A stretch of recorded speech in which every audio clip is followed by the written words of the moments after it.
welcome to episode number 213 of Real Life Ghost Stories.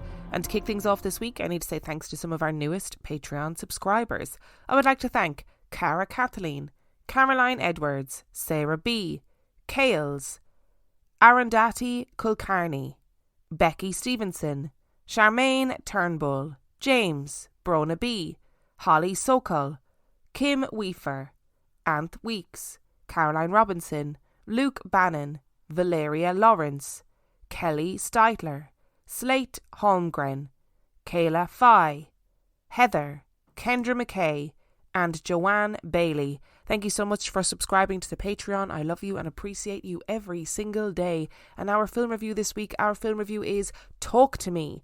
Talk to Me was released in 2022.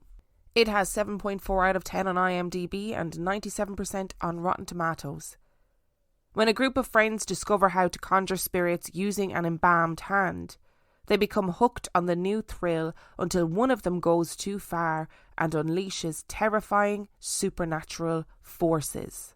I had seen so much about this film on TikTok. People were talking about it on the Facebook supergroup, on Twitter, everywhere. And I thought to myself, I feel like this is going to be a film that I'm going to watch and be disappointed with. And boy, was I wrong. So I absolutely loved the premise of this film. So it's not really just that they find an embalmed hand. So there is this embalmed hand and they have this little ritual that they do where they hold on to the hand and say, "Talk to me." And the person holding the hand will see the dead or a dead person, a deceased person, and then they say, "I let you in." And that deceased person is able to speak through the person holding the hand. And there's all these rules around it, like you can only hold the hand for something like 90 seconds and then you have to let the hand go, or else things will cross over onto the other side. And I really felt like it was a refreshing concept for a film. We've had in the general zeitgeist lots of these ideas about ritual, these games that teenagers play. Like if you guys would remember, maybe 10 years ago, Charlie was a thing. And of course there are other sort of rituals that teenagers do. It's like a rite of passage to stand in front of the mirror and say Bloody Mary 3 times. And I really liked that this was the basis of this film, except kind of modernised. And I do think often when movie makers are trying to portray the lives of teenagers, they often get it really wrong and it becomes sort of cringy. But I felt like the teenagers in this film were accurate to what I know of teenagers. And also it seemed exactly the type of thing that teenagers would do. So this terrifying power has been given to them. And what they do is they bring this terrifying power to parties, or they all get together and they film each other going through this ritual and being possessed by spirits and put it up on Snapchat, and they laugh at each other and they almost get that sense of invincibility and that sense of I am completely unable to be harmed by this, because that's what teenagers do.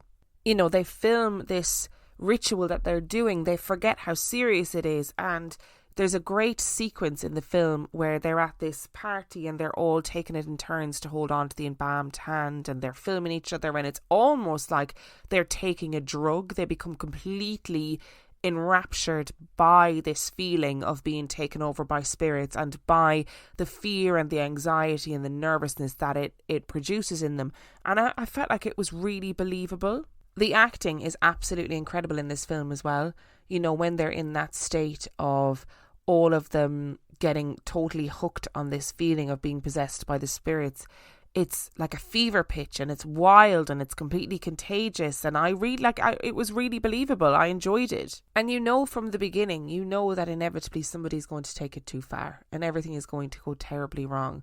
But what isn't clear in this film is whether or not them taking it too far is really what the problem is, or if the problem is something else, something mental health related, something that's specific to one of the characters. You just don't really know, and that sense of ambiguity I think is actually done really well. There were of course bits about this film that I really struggled with. Firstly, I say it almost every week in horror films, I'm not a gore person. I don't like horror films that are driven by gore, and while I understand that in this film in particular the gore was necessary because it demonstrates how powerful this object is and what it can make people do, I found it very difficult to watch at times because of that particular reason. I'm not a fan of watching somebody try to rip their own eyeball out. Doesn't do it for me. Just have to put it out there. There is also a scene with a dog, and it's not a violent scene, like nothing violent happens to the dog, but the scene with the dog made me want to curl up into a ball and just crawl inside myself and die. I couldn't even watch it, and I understand, again, that was the whole point. And it was a point of interest in the film in terms of what this particular hand can make you do, but it just made me want to gouge my own eyeballs out, and I didn't even need a ritualistic scary hand to be able to do that. What I do think the film was missing is that it didn't go into much detail about the backstory of the hand. So we get a kind of a rough outline of where the hand came from and the legend that surrounds the hand.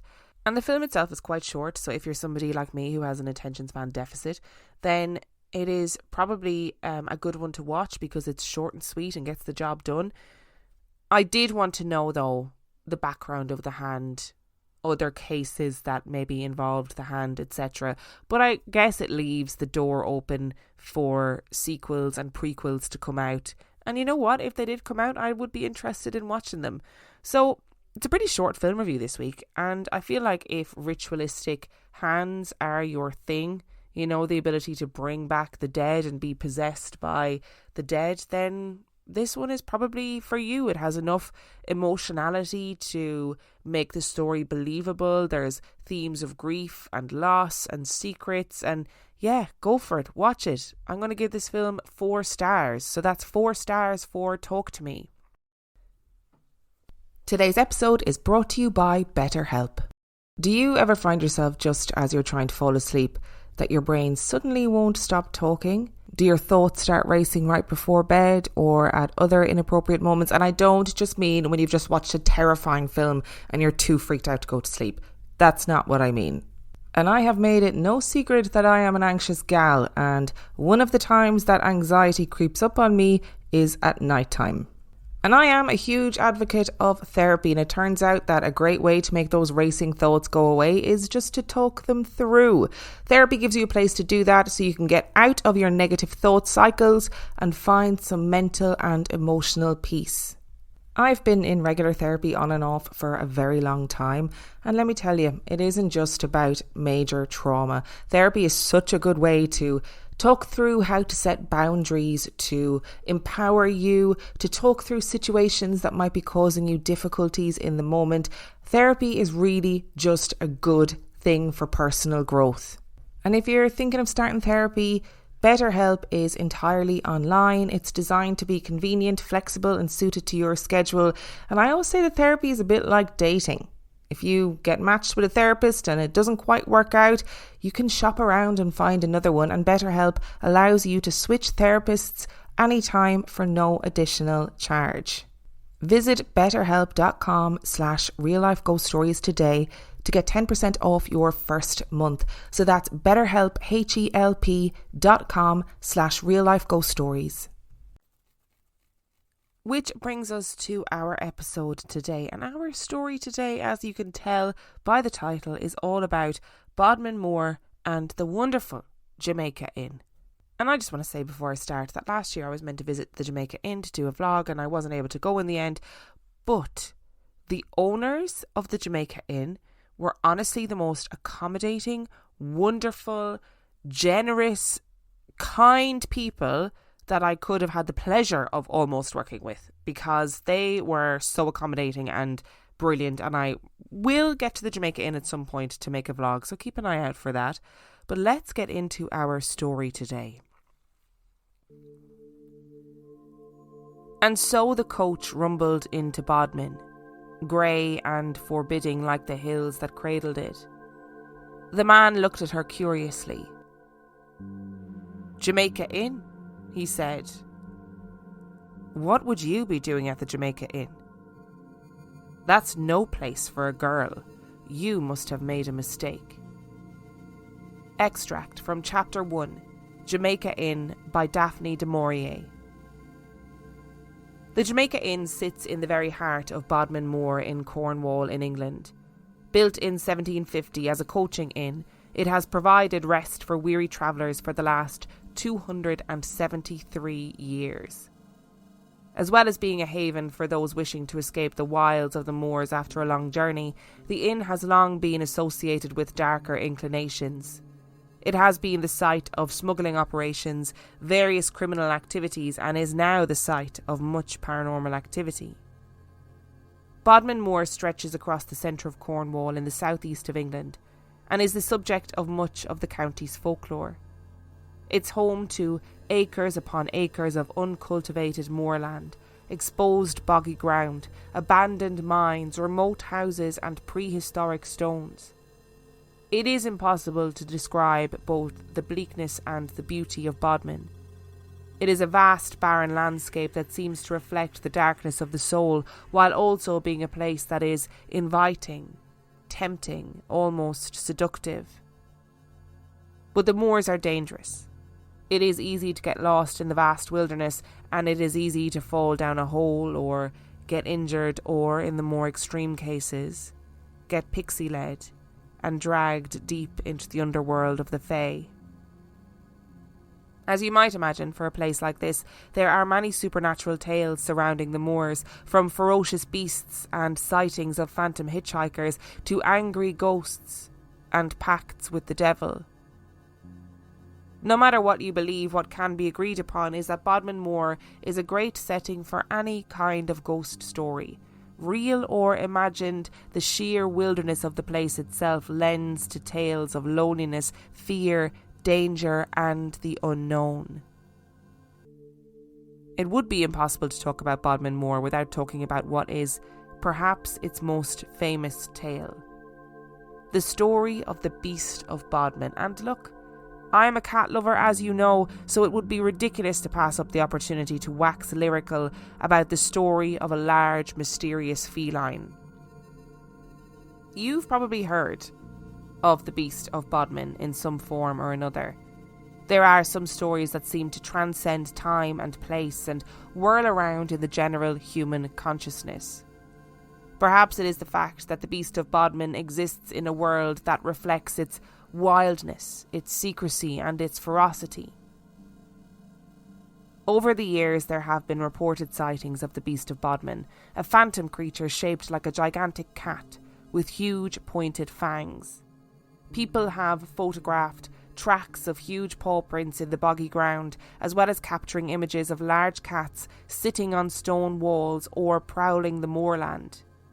A cursory Google of sightings of the Beast of Bodmin Moor will throw up many images that are very clearly heavily pixelated, zoomed-in pictures of black house cats. But there are also various images and videos of cats that definitely seem to be exponentially larger than your average house cat.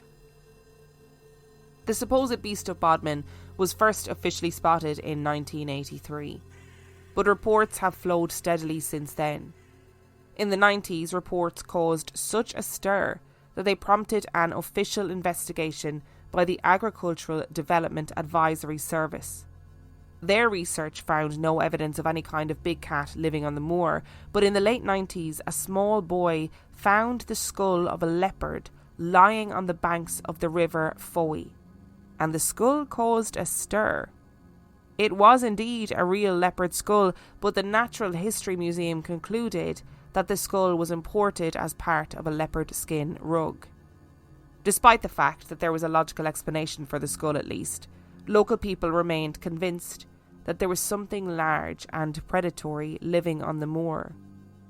Livestock was often mauled and consumed, and locals and tourists were seeing something that was not a domestic cat. According to the website Historic Mysteries, in 1998, video footage was released that clearly showed a big black cat that was nearly 3.5 feet long. According to the experts, it is one of the best pieces of evidence that supports the existence of the wild cats in the Bodmin Moor. Then, in 2012, and at the other end of the United Kingdom, a man named John Robertson discovered the remains of a beast near a popular Scottish beauty spot. According to John, he and his wife, along with their dogs, were walking on a rural path in Cullen, Morayshire. During their walk, they saw the body of a giant cat. Initially, they found a number of dead birds in one place, and when they walked a little further, they came across the giant cat's dead body. It seemed like the giant cat had feasted on the seagulls and then fell down the cliff, which led to its death. In July 2013, the beast of Bodmin Moor was again spotted by Sid Yates, a retired salesman, at 9 in the morning. According to Yates, the wild cat looked like a black Labrador. However, the creature had a longer tail and legs and a flat nose, so he believed that it was indeed not a dog, but a beast. In July 2015, a mysterious creature was spotted in a house's garden on the outskirts of Plymouth. The creature was spotted by Carol Desforges, an office worker. She saw the mysterious creature from her living room and tried taking a few pictures through her window. Initially, she thought it to be a fox. However, after seeing the picture she clicked, she wasn't convinced. In the year 2016, there have been several reports about the phantom cat roaming in a number of locations in North Cornwall. The reports of the sightings come from different holidaymakers in the area of Bodmin. So the sightings continue to come in thick and fast, and many local people and alien big cat enthusiasts still insist that there is something big with lots of teeth prowling on the moor. So what is it that these people are seeing? In 2017, the owner of Dartmoor Zoo, Benjamin Mee, revealed to the press that it was possible a shipment of pumas had been living in Bodmin Moor for the last 40 years. Mee explained that in 1978, the pumas were meant to arrive from the recently closed Plymouth Zoo. However, the pumas never arrived in Dartmoor. Mee thought that it was possible that the owner of Plymouth Zoo, circus entertainer Mary Chipperfield, had instead released the pumas onto the moor. There is nothing I love more than stories of alien big cats. They surface all over the UK, and every so often a sighting makes the news. And there is a certain air of romanticism about an owner of these big cats not being able to give them away and thus releasing them into the wilds of the moor.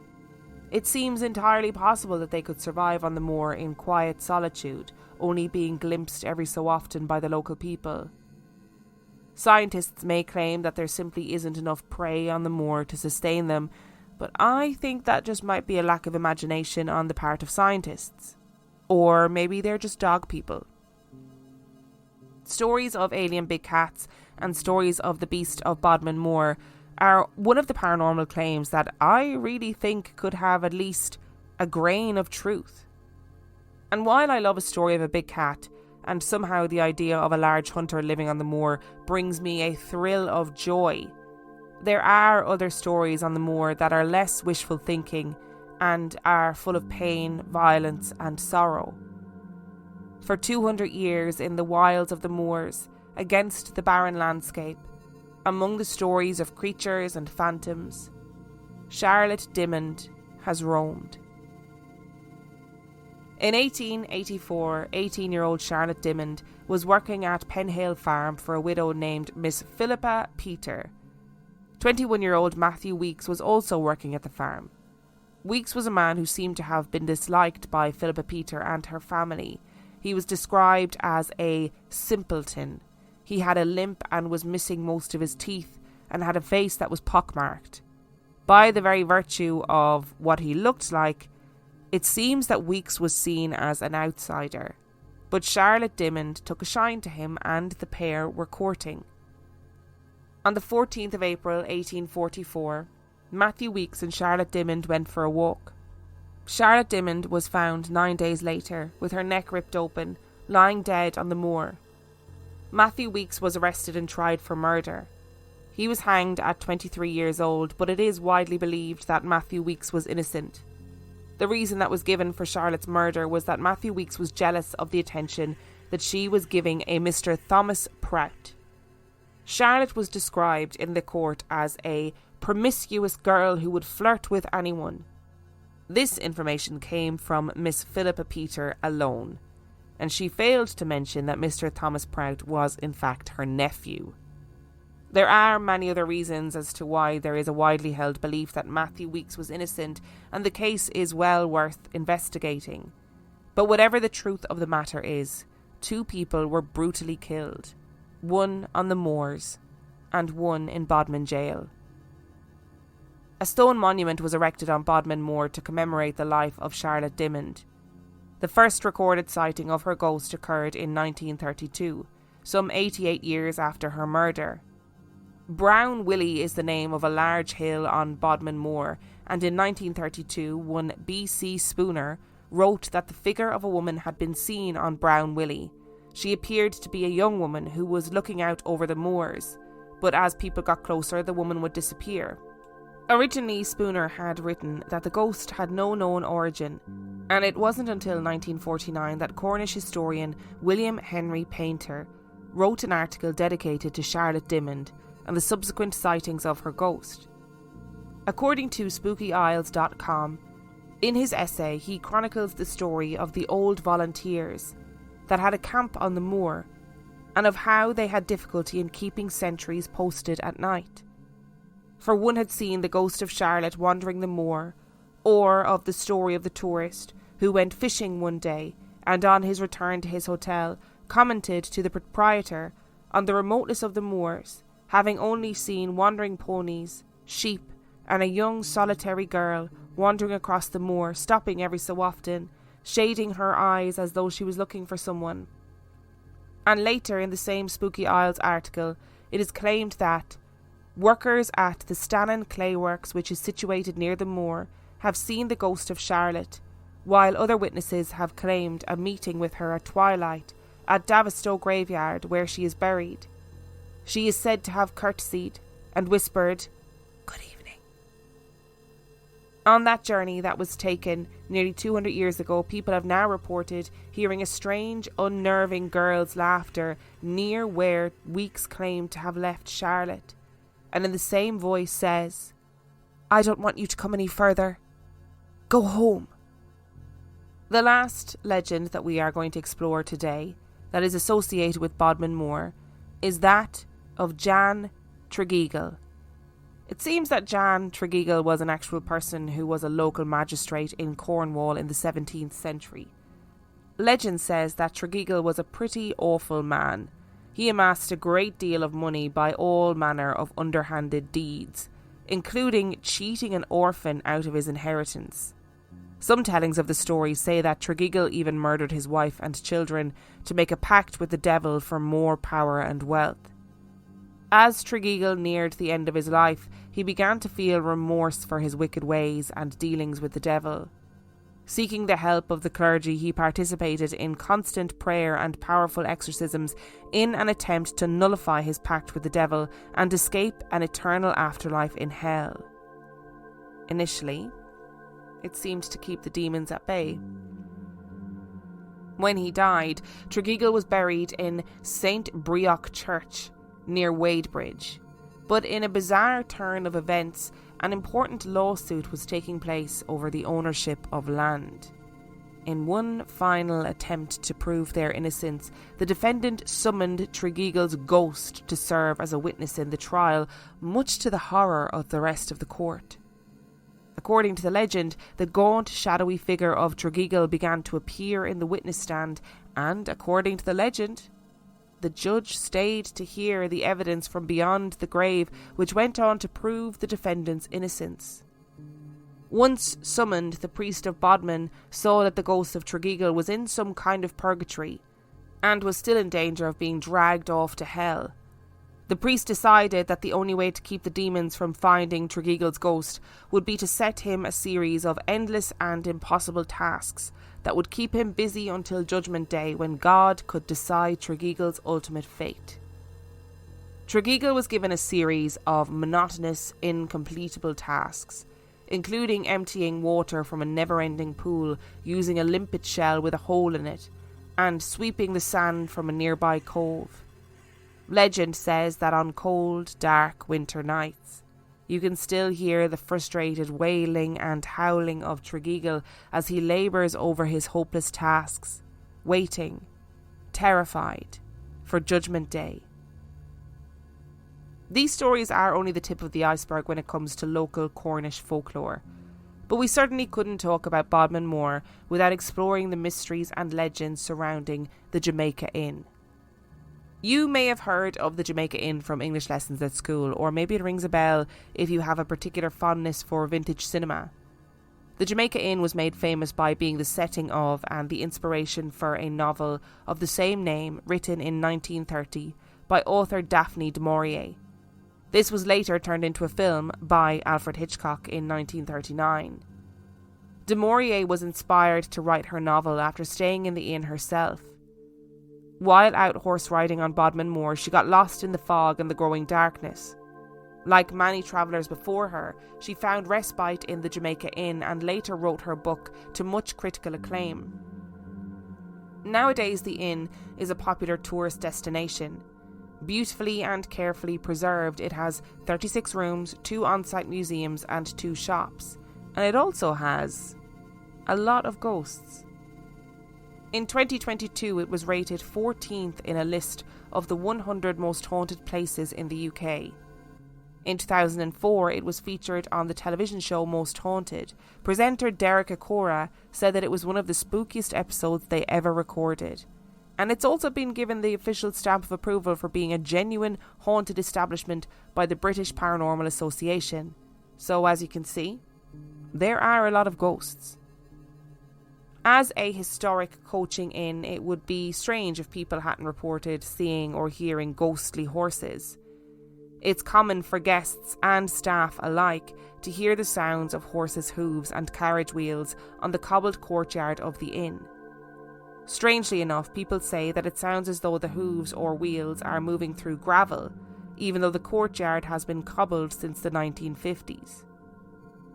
A consistent legend among patrons is the reported sighting of Jack, a ghostly male figure who sits quietly at the bar nursing a drink or outside on a stone wall surrounding the inn.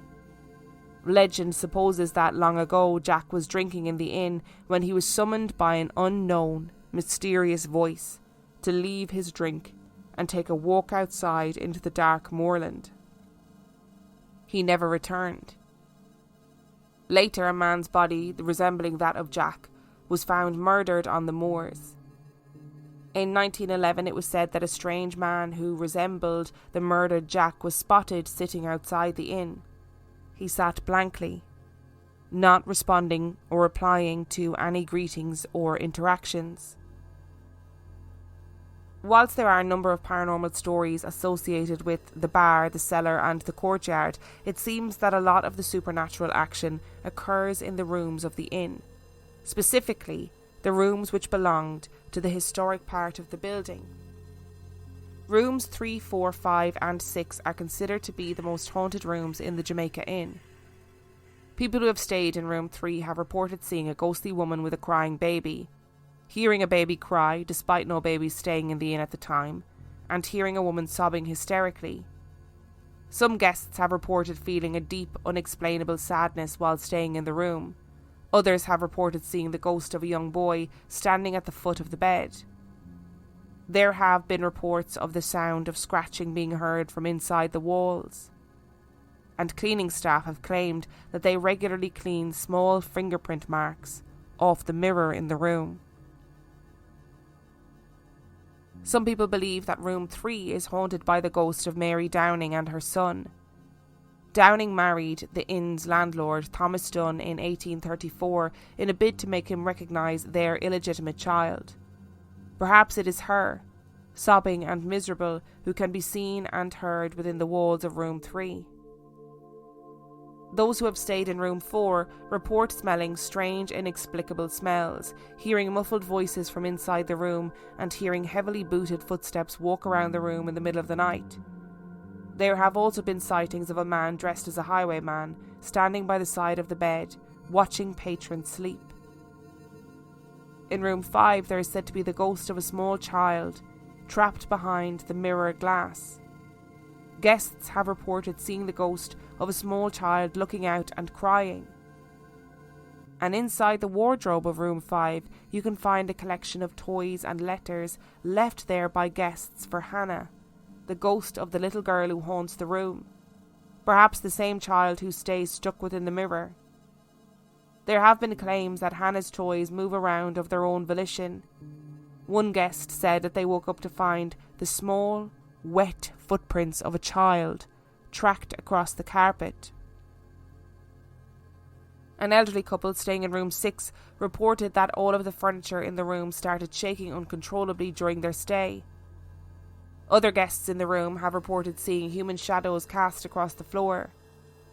More recently, and in more modern parts of the building, staff and guests have reported hearing disembodied voices talking in unknown languages, seeing glasses fall off shelves and smash with no apparent cause, and even having their hair pulled. During one of the frequently held ghost hunts, approximately 25 people heard heavy footsteps in an apparently empty corridor above them. When the event's host went upstairs to find the source of the noise, they found that the motion-sensitive lights in the corridor had not turned on, meaning no corporeal presence had entered the corridor. In 2018, CCTV footage from the inn was released to local newspapers, apparently showing real ghostly activity. The footage shows a wall phone falling inexplicably from its base. The event happened 8 days before Halloween, at 10 to 11 at night. If you visit the Jamaica Inn today, you can participate in one of their monthly ghost hunts or stay in one of their beautiful rooms, like many travellers before you. In fact, you can stay in one of these famous rooms for a discounted rate, as your room needs to be available for any ghost hunt investigations. I just love an alien big cat story. And what better way to start this episode than to have a little chitter chatter about alien big cats that live on Bodmin Moor. And look, I know what science says, okay? I've read the documents. I know that science is like, there just isn't enough prey to sustain pumas on Bodmin Moor. But I say to that, shut your mouth and let a girl dream, okay? I think basically my love of alien big cats is also delusional in that I think they're just big house cats where I could run up and pet them, have a bit of a roll around with them, and that they wouldn't maul me to death, which they absolutely would. And I am convinced that at some point somebody is going to actually find an alien big cat in the countryside of the UK. Now, granted, a lot of the images of alien big cats are very clearly just big dogs or or domestic house cats. And when I look at those pictures and videos, I think to myself, do you really think that's a big cat? Or do you know what perspective is? It's like that episode of Father Ted where Ted is showing Dougal the cow and he's like, these cows are small and these cows are far away.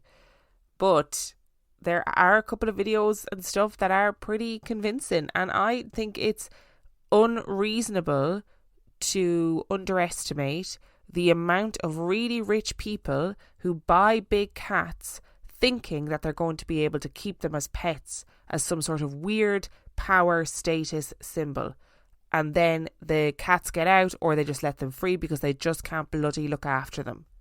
I also really love the flippancy of, there was a whole lot of pumas, like a whole family of them that were meant to be delivered to the zoo in Dartmoor, but they never arrived. So that happened. Was nobody concerned? Did nobody go, do you know that whole family of pumas that were knocking around? Where are they? Or is that just a convenient story to explain why there might be big cats on Bodmin Moor? You know what? As soon as somebody finds a big cat body, let me know, because I am convinced they're out there knocking around in the wild, and I want to be the one to know about it first. And just to say, in relation to Charlotte Dimmond, I use the word simpleton because that's the language that was used at the time. I would never refer to somebody as a simpleton now, and it's really does seem that Matthew Weeks was hated because he was considered an outsider, because he wasn't conventionally attractive and was described as being of lower intelligence than everybody else. But him and Charlotte clearly were in a relationship, and this bullshit of Miss Phillips saying that Charlotte was a promiscuous girl who would flirt with anybody, like, shut your mouth, Philippa, shut your mouth, okay? Just because you think somebody's promiscuous, that is not an excuse for anybody to get murdered in any world, in any time period. Okay, Philippa? I hope the ghost of you is listening to this, because I think you're a massive bitch. And they do say that the ghost of Matthew Weeks is said to haunt Bodmin jail because he was innocent of his crimes. And there's loads of stuff like your man Thomas Prout was Philippa Peters' nephew. He kept antagonising Matthew Weeks, saying, I'm going to take your girl off you. and you are not going to be able to go up against me and blah, blah, blah. And they had this ongoing rivalry that seemed to have been prompted by Thomas Prout. And it seemed as well that Thomas Prout was the one that alerted people to the fact that Charlotte Dimmond was missing. Do I believe there was a love triangle? No. Do I believe that Mr. Thomas Prout potentially wanted Charlotte? Couldn't believe that Matthew was the one that managed to nab her and then couldn't cope with not being able to have her? Yeah, that's probably what I believe. It's really interesting that the person or the people who claim to have heard her where Matthew Weeks claimed to have left her when the day she was murdered said, I don't want you to come any further, go home. Like, is that an echo in time of who Charlotte was talking to, the murderer? I don't want you to come any further, go home. Like, maybe she was talking to Mr. Prout, who approached her and she was like, I don't want you any closer to me, I want you to go home. Or maybe she was saying to Matthew, I don't want you to come any further with me on this walk, you can go home now. What is she saying? And I do think the Moors are like magical, wonderful, but also bleak and terrifying places. And I don't know, there must be some sort of magical energy going on up there to keep energy, or to some sort of stone tape theory going on that things are being replayed throughout history. And I have to say, like, I love the story of Jan Tregeagle. He sounds like an absolute dick. It's a very Faustian story, this idea of, I don't care who I upset, but I'm going to sell my soul to the devil to have as much riches in this life, as much power and wealth. But then when it comes down to it, he's like, oh shit, I'm actually a bit frightened and I don't want to go to hell. But if you're conning an orphan out of their inheritance, sorry to be the bearer of bad news, but you don't deserve to be treated very well, to be honest. And I know the priests were like trying to save his soul and whatever, but this idea of monotonous, incompletable tasks, like emptying water from a never-ending pool using a limpet shell with a hole in it, that pretty much sounds like hell to me, to be honest. And maybe he just has gotten what he deserved. In regards to the Jamaica Inn itself, I think the story of Jack is really interesting. This idea of him being lured out into the moorland by a mysterious voice. It sounds very much like being pixie-led or pisky-led, as is said in Devon folklore, all about Dartmoor. And if you're a Patreon subscriber, you will have heard the wonderful Tim Cloak talking all about the folklore of Dartmoor. And look, I'm not being funny, but like, if there was anywhere that fairies and piskies and pixies were going to live, I'm pretty sure it's going to be places like the Bodmin Moor, for sure. When I spoke to the owners of the Jamaica Inn, now this was last year, so I don't fully remember the stories that they told me, but they did that classic thing where I rang and I was like, this is who I am, I do a paranormal podcast, I'd love to come down and do a vlog, etc, etc. And he was like, absolutely, I'll book you into room 6, which is supposed to be the most haunted room. You can do a ghost tour with us or a paranormal investigation. We'd love to have you down. And they were really wonderful and lovely. And he did that classic thing of, I'm not entirely sure that the place is haunted, but all of these spooky things have happened to me. Like, he was talking about how he had been asleep in one of the rooms and the door was opened and somebody ran down the corridor and he went to check who it was and there was nobody there. And he was like, yeah, this only happened to me like a couple of days ago. So there was obviously constant paranormal activity going on in that place. And it feels like the Jamaica Inn is a bit of a liminal space. You know what I mean? Because you've got this space in the middle of the moor where people are lost. There's lots of criminal activity going on. People might be on the run. People might be hiding. Obviously, you've got your everyday travellers who are just looking for somewhere to stay. But a lot of energy and a lot of darkness seems to be whipped up around the Jamaica Inn.